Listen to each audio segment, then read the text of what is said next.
it's Chippy here with Notebook Check, and we've got a couple of Lenovo 510Ss in today, the 14-inch and the 13-inch. I haven't had a lot of time with these devices, but I want to give you a little quick look around the device and tell you about our review results. 82% and 84%, so not a bad device. These are Ultrabook style devices. A couple of things separate the two, but first of all, let me unbox these and show you around the devices and talk about some of the specs.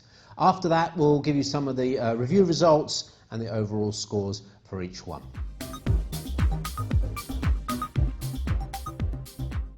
So as you can see on the left here, I have the 14-inch version, on the right the 13-inch version, both based on U-series processors, both having a full HD matte screen, both weighing, interestingly enough, 1.5 kilos.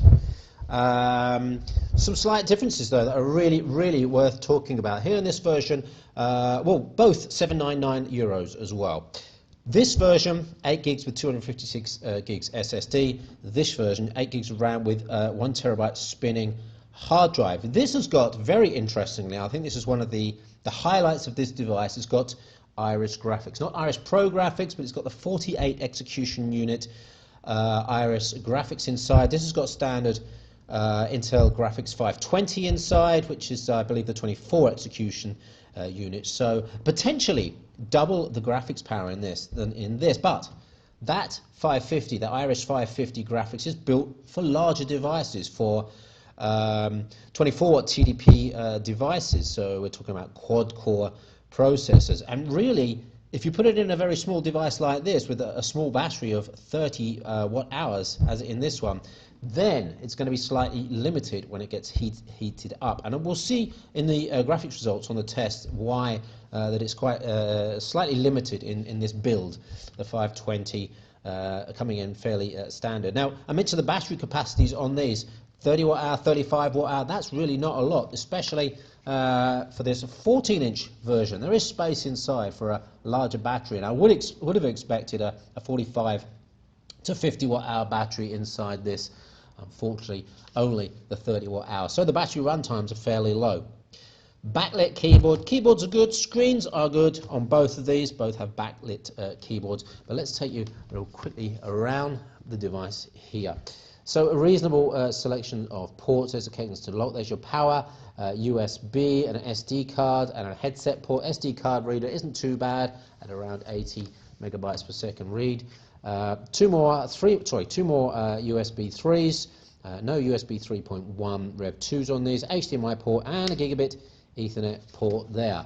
Not much to see on the bottom, so no removable battery on this. Looking at the 13-inch version, it's much the same, so exactly the same port config on there, and the slight change between the HDMI and the Gig E, but both on there as well. So the same sort of ports as well. So obviously with the 1 terabyte hard drive, this is going to be a little bit slower to respond than the SSD version. Now you could open this up and change the terabyte spinning hard drive to an SSD, but that's not what it comes with as standard. It looks pretty good. €799 is a reasonable price for this. 1.5 kilograms. It's not super high-end, thin and light, but it's a reasonable Ultrabook style build. I think the actual more interesting one is the 14-inch one with the Iris graphics inside and the faster SSD for $799. It just makes more sense. It's going to be a device probably that's going to be used indoors a bit more, and it would actually make, I think, a good dorm room and a good home office PC as well. Connecting an external monitor to that would be make it pretty useful. That fast SSD, good speeds on that, and the processor with the Iris graphics, not the Iris Pro graphics, the Iris graphics, really nice. And if you're hot desking, moving this around between two locations, really not a problem with 1.5 kilograms in weight.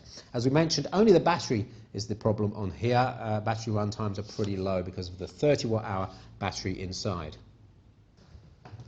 Let's take a look at some of the screen performance results. Reasonable contrast, reasonable color accuracy, not a huge color range, so it's not a high-end professional screen, but good viewing angles and a good brightness, not extremely bright for outdoor use. So if you're thinking of using this maybe on the train, on the way to work, sitting by a window is going to be a problem for you, although that matte screen helping slightly as well. Let's have a look at the battery runtime figures now. You'll see on the 35 watt hour 13-inch version slightly better runtimes than on the 14-inch version with the 30 watt hour battery. That's a real problem if you want to go ultra mobile, so be careful of that battery life performance problem. I mentioned that Iris graphics and the potential double performance on the graphics with the 48 execution units as opposed to the 24 on the 13-inch one. But as you'll see in the 3D Mark 11 score here, 1700 and something compared to 1300 and something is not double the performance. So that is the thermal restrictions of the unit. The fact that it's small, the fact that it's a 15 watt TDP unit rather than a 24 watt TDP unit, it's actually restricting it down, so you're not getting double the performance. So pros and cons on the 13-inch version. Well, we've got that nice full HD screen, lots of storage space, a good keyboard, it looks good, it works quietly, but of course we've got that problem with the battery life. It's not up there with some of the best devices on the market today. And on that 14-inch one, again, it's much the same story here. Good keyboard, good screen. You've got that extra bit of performance, 30% approximately on the GPU. Don't expect double the performance with the Iris as opposed to the standard Intel Graphics 520, but you get a good boost on this. The SSD, much faster than that hard drive, although less storage space, 256 gigs versus 1 terabyte.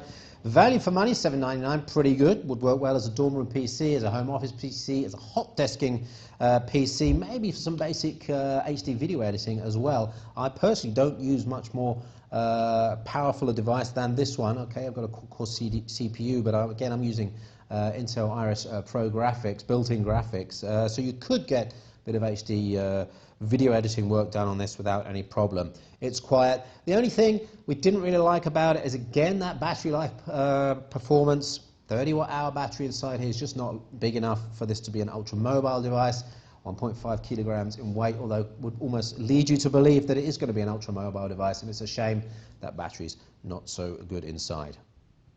So Lenovo Ideapad 510S 13-inch and 14-inch version, 82% for the 13-inch version, 84% score for the 14-inch version. I personally think this is the more interesting of the two devices. If you're looking for something ultra mobile of 13 inches, there are some better ones around, although value for money, has to be said, pretty good for these devices, $7.99 for both. There's the overview scores for you on the screen now.